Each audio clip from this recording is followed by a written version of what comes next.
بسم الله الرحمن الرحيم. إن الحمد لله تعالى نحمده ونستعين به ونستغفره ونعوذ بالله تبارك وتعالى من شرور أنفسنا ومن سيئات أعمالنا. من يهده الله تعالى فلا مضل له ومن يضلل فلا هادي له، وأشهد أن لا إله إلا الله وحده لا شريك له، وأشهد أن محمدا عبده ورسوله. يا أيها الذين آمنوا اتقوا الله حق تقاته ولا تموتن إلا وأنتم مسلمون. يا أيها الناس اتقوا ربكم الذي خلقكم من نفس واحدة وخلق منها زوجها وبث منهما رجالا كثيرا ونساء، واتقوا الله الذي تساءلون به والأرحام إن الله كان عليكم رقيبا. يا أيها الذين آمنوا اتقوا الله وقولوا قولا سديدا يصلح لكم أعمالكم ويغفر لكم ذنوبكم، ومن يطع الله ورسوله فقد فاز فوزا عظيما. أما بعد، فإن أصدق الحديث كتاب الله تعالى، وأحسن الهدي هدي محمد صلى الله عليه وآله وسلم، وشر الأمور محدثاتها، وكل محدثة بدعة، وكل بدعة ضلالة، وكل ضلالة في النار. أسأل الله العزيز الغفار بحلمه ومنه وكرمه أن يجعلنا وإياكم من أهل الجنة، وأن يجيرنا وإياكم من عذاب النار. We praise Allah subhanahu wa ta'ala for His mercy and generosity. We ask Him subhanahu wa ta'ala to bestow even more bounties and even more mercies on us, especially when it comes to our deen. As subhanallah, the biggest bounty that Allah ta'ala bestowed upon us is the bounty of La ilaha illallah. As Allah subhanahu wa ta'ala, as the Prophet sallallahu alaihi wasallam said about his brother in prophethood and messengership, Musa alayhi salam. Musa said to Allah, Ya Rabb, my Lord, give me something that I can call upon you with, invoke you with. So Allah subhanahu wa ta'ala said, Ya Musa, قل لا إله إلا الله. Say La ilaha illallah. قال يا ربي كل عبادك يقولون هذا. كل عبادك يقولون هذا. All of your servants, they say La ilaha illallah. All your servants say La ilaha illallah. So Allah subhanahu wa ta'ala, to clarify for Musa alayhi salam, He said, if all the heavens and their dwellers, except for me, and al-aradeen, the seventh heaven and the seven earths, al-aradeen is seven, and their dwellers were to be put on one side of the scale, and La ilaha illallah on the other side of the scale, and subhanallah, لَرَجَحَتْ كَفَّةُ La ilaha illallah. La ilaha illallah will be heavier, a lot heavier than everything, all the heavens and the earth, subhanallah. This tremendous kalima that Allah subhanahu wa ta'ala bestowed upon us, many out there that were deprived of it. How many in the world do say La ilaha illallah? How many? 1.5, 1.6 out of 7 billion? It's a small fraction. And subhanAllah, whenever you think about that, you think about these numbers, you should consider yourself very lucky that Allah Ta'ala chose you from those select few that have the honor of saying La ilaha illallah. The heaviest thing on the scale, the thing that will save the believer on the Day of Judgment, will be heavier than all the sins, him saying La ilaha illallah. Hadith al-Bitaqa, the Prophet ﷺ talked about this person, or a person when they come to Allah on the Day of Judgment, and they go through the weighing with the scale, the mawazin, and their deeds are being weighed, and subhanAllah, they're found wanting, they're found lacking, they don't have enough hasanat, and their sayyi'at, their bad deeds are heavier, then subhanAllah, this bitaqa, Prophet called it bitaqa. Bitaqa in the Arabic language is like the ID card, we call it a bitaqa. Any kind of identification is called a bitaqa. But the Prophet ﷺ talks about a bitaqa, a card, a piece of paper, something small that will be brought forth.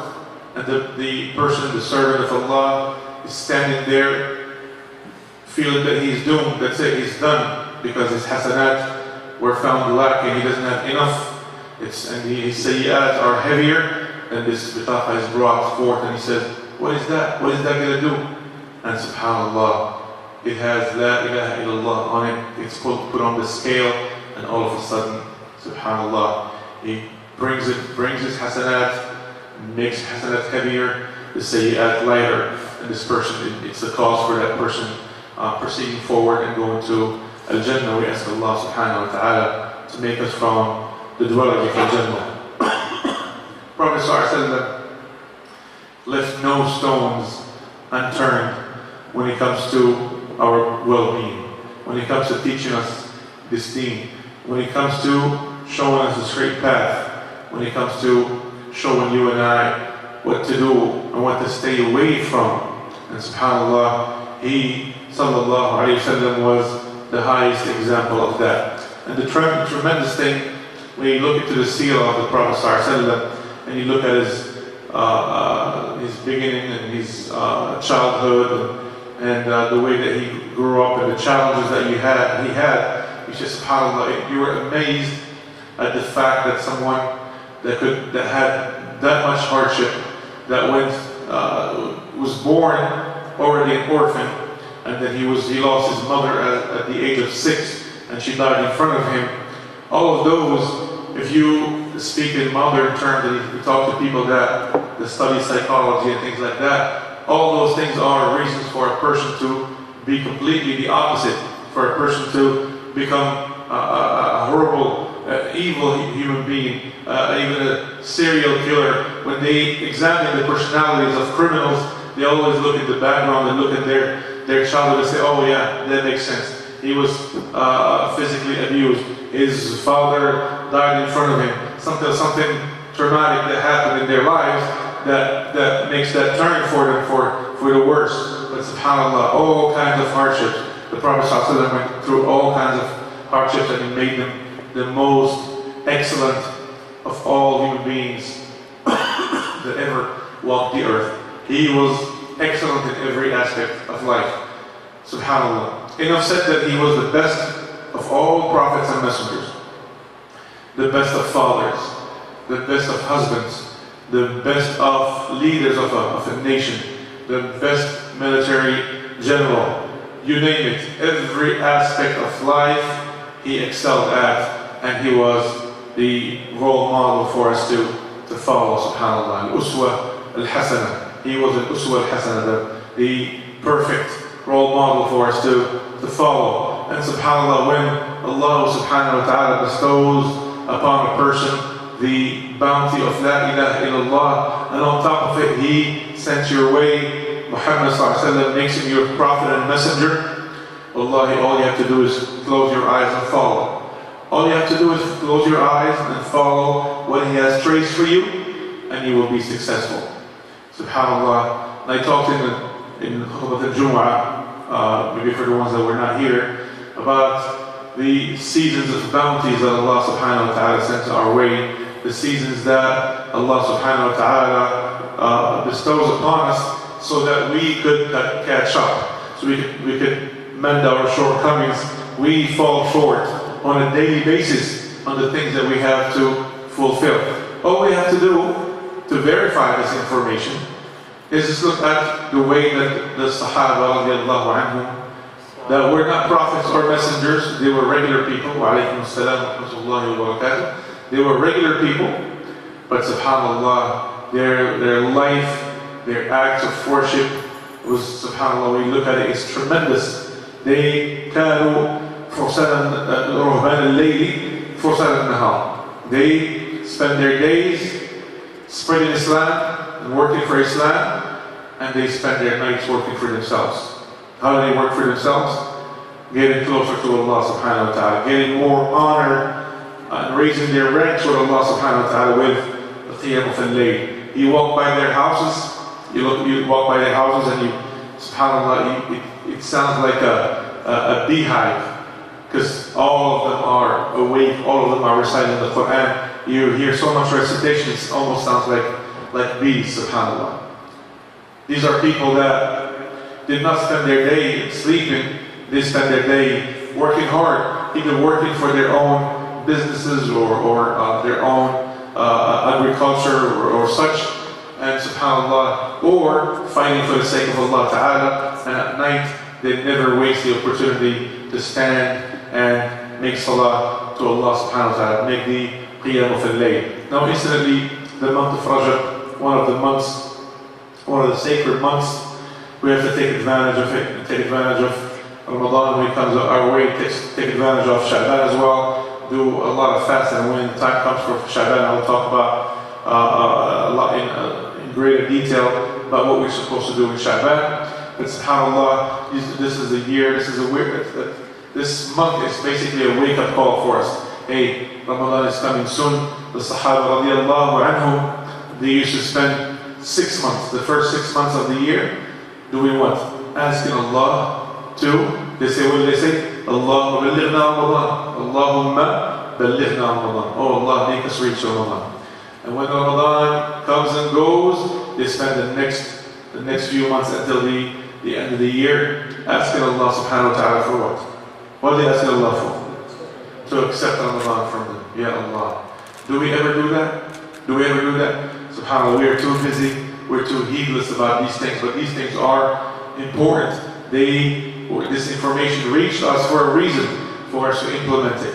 And I talk about myself as well. All of us get too consumed and too busy with daily lives, our commutes and things like that, and we forget to do these very important, crucial things. SubhanAllah, as the Sahaba radiallahu anhu used to never miss, is to always ask Allah subhanahu wa ta'ala to make them reach Ramadan. And why do I say this? The hadith that the Prophet ﷺ, these people came to the Prophet ﷺ, and they, after one of the battles, there were these two brothers that fought a battle with the Prophet ﷺ. One of them died for the sake of Allah, the other remained alive. And subhanAllah, one of the Sahaba saw the one that remained alive enter Jannah earlier than the one that died for the sake of Allah. And he was baffled by that because he understands that the Shahada for the sake of Allah is the highest honor, and those people get the honor that nobody gets. But yet, this person that remained alive and entered Jannah before his brother had died before him, subhanAllah. So the Prophet ﷺ, when they told him, he said, are you surprised? Why are you surprised? Didn't so-and-so reach another Ramadan? Didn't he make more salawat? Didn't he perform more acts of worship? Didn't he pray more at night? That is why, because he has more deeds in his record. So subhanAllah, the Sahaba radiallahu anhum, they constantly ask Allah subhanahu wa ta'ala to reach Ramadan, and they ask Allah subhanahu wa ta'ala to accept. And this is a big thing. Acceptance of Allah ta'ala, of your deeds, is a very, very important thing. And if you remember, we talked about this, these ayat, that Aisha radiallahu anha, she misunderstood. قال الله عز وجل الذين يؤتون ما آتوا وقلوبهم وجلة أنهم إلى ربهم راجعون. Allah said, the one that put forth that which they put forth, while their hearts are full of fear. So Aisha radiallahu anha came to the Prophet ﷺ when she heard the ayat. She said, Ya Rasulullah, is Allah referring to the ones that lie and cheat and steal and fornicate and do all these bad things? This is what they're fearful? He said, La ya Aisha, no, this is not the case. It's quite the opposite. These are the people that subhanAllah, they pray and they fast and they do good deeds, but they're afraid that Allah Ta'ala will not accept from them. And this is a big one. This pushes us to examine our intention. Always, before you put forth an act of worship, always have the right intention about the act of worship that you're about to perform, and also who are you performing it for, and what are you doing it for. If it is for Allah, 100%, then Allah Ta'ala, the merciful, will accept it. But if it has any percentage that for anybody else, then subhanAllah, it will not be accepted. Now, these people came and asked the Prophet ﷺ and said, one of us will strive and fight for the sake of Allah out of courage, and somebody else they will fight for the sake of Allah, so that people will say, MashaAllah, look at, he's someone who fights for the sake of Allah. This is just for the sake of an example, to examine the sincerity. They say, which one is for the sake of Allah? The Prophet ﷺ clarified and said, whatever is for Allah completely, 100% is for Allah. Anything else is for that which you did it. Meaning that, subhanAllah, if you did 99% of your intention is for Allah, and that 1% is for something else, then your deed is just gone. It's going to be rendered null and void, because Allah Ta'ala does not accept this, just like He does not accept any partners in His worship. He does not accept for us to take any partners in our intention for the things that we put forth. This is very important for us to remember in this month of Rajab. Let us start cleaning our act, getting our things together, getting our act together, inshallah ta'ala. Put ourselves back into gear, put ourselves back into the straight path that Allah ta'ala wants us to be on, and let us start working, building up momentum for Sha'ban and then for Ramadan, so that when Ramadan comes, we're not taken by surprise. We're not taken by surprise, because the nafs, you have to tame it. SubhanAllah, one of the ulama said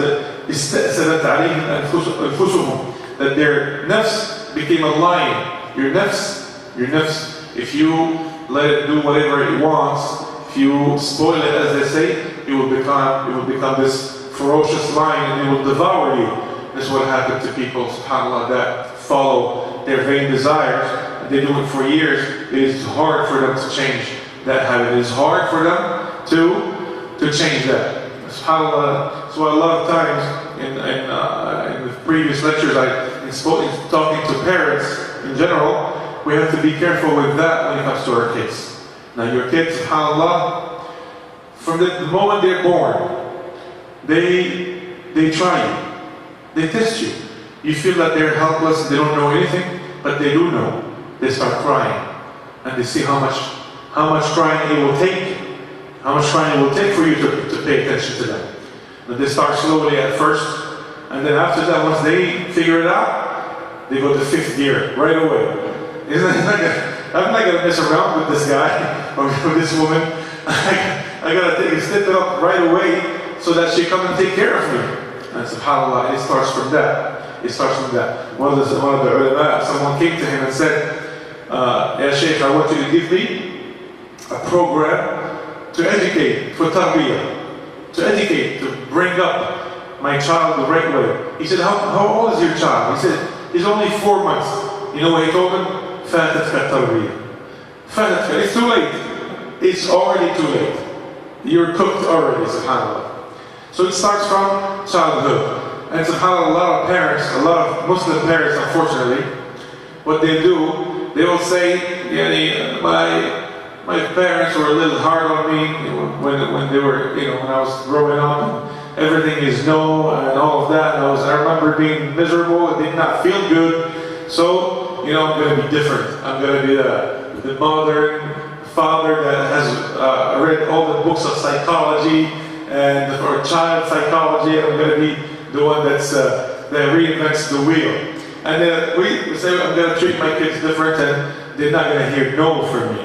Well, subhanAllah, a child that is not used to hearing no, what happens when you tell them no for the first time? Now imagine, just try that. Someone that never, he's born and he never hears no, and he's about 2.5, 3 years old, and he hears no. What does he do? He's on the floor, he's kicking and screaming. Now imagine this is dragged until a person is 18 or 20. Then he becomes serious, he becomes dangerous. He's never heard no. He's starting to make sure that every time he wanted something, he had it. Then subhanAllah, the first time he wants something, and he doesn't have the money for it, he asks someone to give him something, and the person says no. What is he going to do? He's going to take it by force, or he's going to steal it. SubhanAllah. And he gets worse. He gets worse and worse with time. That's why, subhanAllah, it is healthy. It is healthy for the kids to hear no the majority of the time. But as long as you explain, as you give the right explanation, you don't come up with anything bogus, because they will figure it out. You give the right explanation. This is why I don't want you to do this. Not because I don't like you, not because I don't want you to have fun. Right, Hisham? Yeah, you're used to that. Not because I don't want you to have fun, not because I want to make your life miserable. No, quite the opposite. Because I want what's good for you. I want you to be a balanced human being and know how to handle rejection. This is very important. Know when you are rejected, to handle it with grace, to handle it properly. Because this is what life is about. Life is not about all the things that you want. The majority of the time, isn't it? Isn't it the case? We grown-ups, we have experienced that over and over again. The majority of the time you will not get what you want in this life. You will get the opposite. So might as well get used to it, get accustomed to it as a child, and when you grow up, inshallah ta'ala, you'll be a balanced individual, and you'll be an individual that respects the others and respects the elders. Isn't that the case? The ones that have been brought up to be respectful and not to get away with things, that we grow up, subhanAllah, to respect our elders, to look up to the ones that we are supposed to look up to. This is the way that, inshallah ta'ala, as Muslims we have to educate our children, especially this is a big one. Most of us that are in this masjid, most of us, we came from another place. We came from another culture. And we are the ones starting an offspring here. We are the ones starting a seed that will most likely live here for the rest of their lives. They will have their kids here. They will have their grandkids here, except for the ones that Allah subhanahu wa ta'ala has planned otherwise for. So it is crucial. It is crucial for us, inshallah ta'ala, to make sure that we understand that responsibility. This is not a responsibility that we can take lightly. Because if you let your children have whatever they want, whatever their nafs want, subhanAllah, the things that Allah Ta'ala tells us to do in Islam, the majority of the time they're difficult for the nafs. So the first thing that will go is Islam. Even the Prophet ﷺ tells us that Allah Ta'ala, when He created the Jannah, He said, "Hey, Jibreel, go and look at it." Jibreel ﷺ goes and looks, and he says, comes back, "Ya Allah, this is a wonderful place. I don't think that a person could possibly hear of this place except that they will enter it." I mean, they will do everything they can to enter it. So what did Allah Ta'ala surround it with? What did Allah Ta'ala surround it with? No, He surrounded it with al-makari, the things that are heavy for the nafs. Waking up at 5 o'clock in the morning, doing wudu in the cold weather, going out to the masjid to pray, fasting in summertime. These are things that are difficult for the nafs, because the nafs, he wants to relax, he wants the easy way. If you don't get it used to doing the things that are difficult, and once you do them a few times, they're not difficult anymore. But nevertheless, you have to get it done. You have to get it done. So these are al-makari. Prophet called them al-makari. Makari comes from the word kariha. Kariha is to dislike. It's also used for hating something. So makari are the things that your nafs dislikes. So when Jibreel went and looked at it again, he alayhi salam came back and said, "Ya Allah, I don't think that anybody will be able to enter it." Because he understands how mankind are. He understands how human beings are, and he saw that it might be too difficult for them. And similarly, Allah Ta'ala created the hellfire and said, "Yeah, Jibreel, go and look at it." And Jibreel looked at it and came back, all sad and depressed.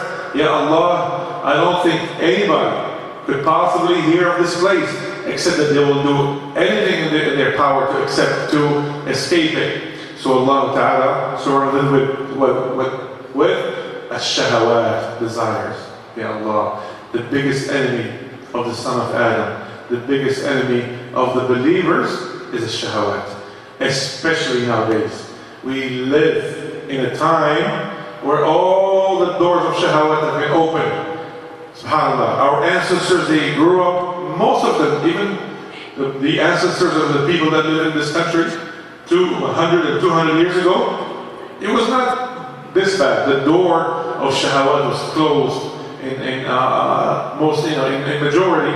But SubhanAllah, now in the day and age of technology and the doors of everything being open, Ya Allah, the fitna on the ones that live in this time, the ones that are growing up now, and they will grow up in this, and this technology will be second nature for them. Wallahi, the fitna is tremendous. And this is where we come in. We have to make sure that this fitna is under control. First of all, by working on their creed. Make sure that their creed is strong. Their understanding that Allah Ta'ala sees them at all times. They cannot possibly be the ones watching out for you. And when you're not there, they do what they want.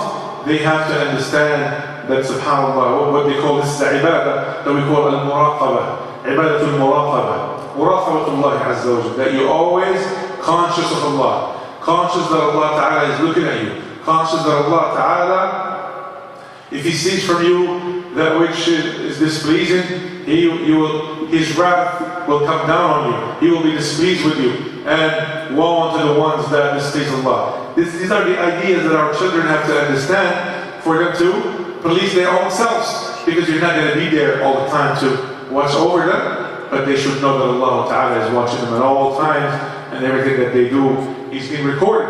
So subhanAllah, Allah Ta'ala surrounded the hellfire with the shahawat, with the vain desires. Jibreel alayhi salam, when he came and went and looked at it again, when he looked at it again, he said, Ya Allah, I don't think that anybody that will be able to enter this place. Because subhanAllah, he saw how dangerous those shahawat are for the heart of the son of Adam. Now subhanAllah, going back to our subject of Sha'ban, incidentally, wallahi, today I wanted to continue with the subject of talking about the ruh, the soul, but the introduction and the fact that we are in the month of Sha'ban, wallahi, took the majority of our lecture, but still, subhanAllah, it's for us to be reminded that this is a time for us to start putting ourselves back together. It's the time to go back to Allah subhanahu wa ta'ala, as long as this is very important, the bid'ah, the innovations are stayed away from. Now, many Muslims from different cultures, and I mentioned this in the Jumu'ah, they have some acts of worship that are strictly for the month of Sha'ban. And let me break it to you, there are no specific acts of worship for Sha'ban that the Prophet ﷺ did or told us about. So just do your regular acts of worship. And when you do them, your intention is not Sha'ban. It's your intention that you want to get closer to Allah subhanahu wa ta'ala. You want to get back on track. You want to get yourself inshallah ta'ala ready for Sha'ban and ready. Did I say Sha'ban before? I meant Rajab. I said Sha'ban, but I meant Rajab. Get yourself ready for Sha'ban and get yourself ready for Ramadan. Because Ramadan, ya ikhwa, it is a tremendous opportunity for our sins to be expiated. The hadith of Abu Hurairah, قال صلى الله عليه وسلم, من صام رمضان إيمانا واحتسابا غفر له ما تقدم من ذنبه. Whoever fasts the month of Ramadan out of iman, out of faith, and out of ihtisab, expecting the reward from none but Allah subhanahu wa ta'ala. This is very important. Ihtisab is extremely important. Imanan wa ihtisab, out of faith and out of belief in Allah ta'ala, and expecting the reward from none but Allah subhanahu wa ta'ala. All his previous sins will be expiated. All his previous sins will be expiated.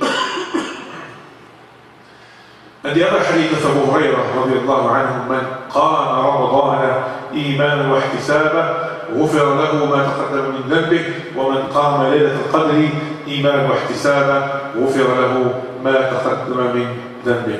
The other hadith of Abu Hurairah, the Prophet said, whoever stands in prayer the month of Ramadan out of faith and expecting the reward from none but Allah subhanahu wa ta'ala, then all his previous sins will be expiated. And whoever stands in prayer in the night of power, Laylatul Qadr, out of faith and expecting the reward from none but Allah subhanahu wa ta'ala, all his previous sins will be expiated. Look at these three opportunities. Not one, it is three opportunities that we have to prepare ourselves from now. And one of the main things that we have to do is to stay especially away from the major sins. Because the major sins, their expiation is pretty difficult. How do we know this? The other hadith of Abu Hurairah radiallahu anhu, he said, الصلوات الخمس والجمعة إلى الجمعة ورمضان إلى رمضان مكفرات لما بينهن إذا اجتنبت الكبائر. And this is pretty scary. He said that the 5 daily prayers and Jumu'ah to Jumu'ah and Ramadan to Ramadan is an expiation for the sins that come in between, as long as the major sins are stayed away from, subhanAllah. So obviously the major sins are a little bit more difficult, so we have to, inshallah ta'ala, from the month of Rajab, stay away from minor and major sins. Inshallah ta'ala, start getting ourselves used to, nawafil, used to, for the people that are afflicted with, a temper and they get angry, they should tame that a little more. The ones that get angry and say words that they're not supposed to say, this is the time to start working on that. The ones that are, subhanAllah, they have some bad behaviors at home, the ones that are tough on their wives. So for example, it is time for you to start working on that, because the Prophet ﷺ said, خَيْرُكُمْ لِأَهْلِهِ وَأَنَا خَيْرُكُمْ لِأَهْلِهِ. You want to follow the footsteps of Muhammad ﷺ, then follow his advice. He said, the best from amongst you are the ones that are best in behavior with their wives, and I am the best in behavior with my wives, sallallahu alaihi wasallam. So it is important for us to also examine that. A lot of times, a lot of people from our cultures, from different cultures, the different Muslim countries, they used to the fact that he is the man of the house, and there's no harm in that. You are supposed to be the man of the house, but the man of the house, what will add to your strength and your manhood is how gentle you are with your wife and how good you are to your wife, subhanAllah. You want your wife to love you and respect you, and how could she do so if you're hard on her, if you're tough on her? Allah, I know some brothers, may Allah subhanahu wa ta'ala forgive them, they walk in the house and the food is not ready, they start screaming, some of them even use their hands, the food doesn't have enough salt, they start screaming. Our wives they're not machines, they are human beings. They have ups and downs just like every human being. So you have to be, subhanAllah, you have to be supportive, you have to be compassionate. This is the way of Muhammad ﷺ. I'll tell you about a situation, you probably all heard of it, that any one of us will not tolerate, and subhanAllah, you will have probably the worst reaction to it. It happened to the Prophet ﷺ. It happened to the Prophet ﷺ. The Prophet ﷺ was in the household of Aisha. He was in the house of Aisha radiallahu anha. The house of Aisha, and he had some guests from the Sahaba. And then Salama radiallahu anha brought, she made a soup, and she brought it over. And subhanAllah, Aisha took offense to that. This is my day, it's my time, I'm supposed to be cooking here. She brought the food. You know what she did? She hit it, broke the thing, soup was all over the floor. Now imagine, if your wife, now put yourself in this situation, your wife did this, and your guests are sitting right there looking at you. What would you do? Well, like most of us will have, only Allah knows what the reaction would be. And I started with myself, subhanAllah, because this would be a big embarrassment. It's an embarrassment in front of your guests. But what did the best of all men do? What did he do? He started picking the pieces and cleaning himself. And what did he say? غارت أمكم. Your mother is jealous. Your mother was jealous. Your mother was jealous. With a smile on his face. And that's it. That is all he did. But subhanAllah, لو كان واحد مننا سبع البرمبة يا الله يعني the neighbors 3 blocks down will probably hear your voice screaming Ya Allah. One of his other wife. What wife before Aisha? No, at the same time as Aisha. The Prophet was married to many at the same time. Yeah. He was married to many, so subhanAllah, and we look at this particular incident alone, and it gives you a pretty good idea about how the Prophet ﷺ behaved. And wallahi, if we want our ummah to be strong, we want our ummah to go back being the one leading, the one doing its job. What is the job of this ummah? Is to be a mercy for all, for the rest of mankind. This is our job. This is the job of this ummah. كنتم خير أمة أخرجت للناس تأمرون بالمعروف وتنهون عن المنكر وتؤمنون بالله. You were the best of nations brought out to mankind. Why? Because you enjoin good and you forbid evil and you believe in Allah subhanahu wa ta'ala. And if you want to do it successfully, just look at the life of the Prophet. Look at his example. The best husband and the best father, he excelled in every aspect of life. And subhanAllah, if we start by fixing our homes, having harmony in our homes, because children, what do they take advantage of? Dysfunctionality. If your home is dysfunctional, then your kids, subhanAllah, will get away with things. As they say, they get away with murder because of this functionality. But if you are on the same page, you have the same goal. What is the goal? What should be, if I ask you guys this question, what should be the goal? What should be the goal of two people that are married? What should be their goal? I'll take some answers. What would you say, brother? Make sure, first of all, we are on the right, because we're on the same page, we know what we believe in first. And then hopefully after those belief and the education that we have seen from our offspring. Hopefully that they're going to become the same way condition.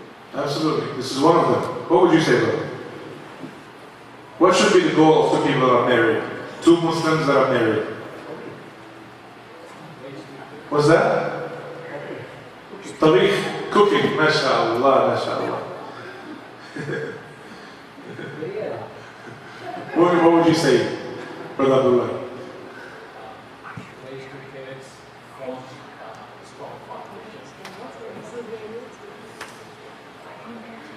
MashaAllah. It's 3 words. Go to Al-Jannah. That's it. If this is not the common goal of people who are married, then they should really reconsider things. They should, shuffle things back and fix them again because they haven't thought this through. The common goal of people that are married should be Al-Jannah. And if this is the goal, wallahi, everything will get back in order. There will be no oppression. There will be no transgression. If the man is about to oppress the woman, he will stop and think, hey, does this get me closer to Al-Jannah? No, and I should not do it. The woman, because women can oppress their husbands as well. The woman is about to oppress her husband, then she says, well, wait a minute. Does this get me closer to Al-Jannah? Closer to Allah? No. Then let me stay away from it. SubhanAllah. This is how harmony is created in the home. And then similarly, when you make decisions about the kids, what school you're going to put them in, what activities they're going to take part of, where you're going to take them, where you're going to, where you're going to keep them, where you're going to keep them away from. All those things. What do you have in mind? You have that goal in front of you. Because subhanAllah, if you get in your car and you get on the road and you have no idea where you're going, is that sane? You're going to keep driving around wandering like an insane person. You have to have a goal, your destination. So why is it that in our most important, most crucial thing in our existence, we don't set that as a goal. We don't set that as a destination. We should set Al-Jannah as our destination. And when you have that, then subhanAllah, the husband and wife, all the members of the family will get together and they will help each other towards that goal. And this is what the Prophet ﷺ came to teach us. With his words and with his behavior. With all the things that he did, you saw that every single thing that he did was geared towards going to Jannah. Because that was his objective. That was his goal. And even though he was given the glad tidings that he was from the people of Jannah, that all his sins were forgiven, did he stop working? He was working even more. He was working even harder. Though we have the hadith of Aisha radiallahu anha, and even some of his other wives, he stands in prayer until تفطرت خدبات. He's got these cuts in his feet. It becomes painful. Then Aisha said, Ya Rasulullah, Ya Rasulullah, you take it easy on yourself. Didn't Allah already forgive all your sins? Didn't He already forgive all your sins? He said, yes, Aisha. فقال صلى الله عليه وسلم, ألا أكون عبدا شكورا? ألا أكون عبدا شكورا? Shouldn't I be a thankful slave? Shouldn't I be a thankful slave? Ya Allah. Wallahi, in His path and His footsteps we should follow as much as we possibly can, because this is the true path of success. You want to be successful, they say in business that success always leaves a trace. Don't they say that? If you want to be successful, just follow the footsteps of someone that already is, and you will be successful as well. Well, the biggest story of success in the history of mankind is the story of Muhammad ibn Abdullah sallallahu alayhi wa sallam. You want to be successful? Do you want to be successful? Then subhanAllah, follow in his footsteps. We ask Allah subhanahu wa ta'ala to make us truly from the followers of Muhammad sallallahu alayhi wa sallam. We ask Allah subhanahu wa ta'ala to teach us his sunnah and to give us the ability to follow it and to keep us away from bid'ah. We ask Allah subhanahu wa ta'ala to make us from the ones that always take advantage of these seasons of opportunity and do it well, inshallah ta'ala, doing according to the sunnah of Muhammad sallallahu alayhi wa sallam. We ask Allah subhanahu wa ta'ala to make us from the ones that when they hear the speech, they follow the best of it. أقول قولي هذا وأستغفر الله لي ولكم وسبحانك اللهم وبحمدك أشهد أن لا إله إلا أنت أستغفرك وأتوب إليك والحمد لله رب العالمين وجزاكم الله خيرا. Production managers fall asleep. Cut.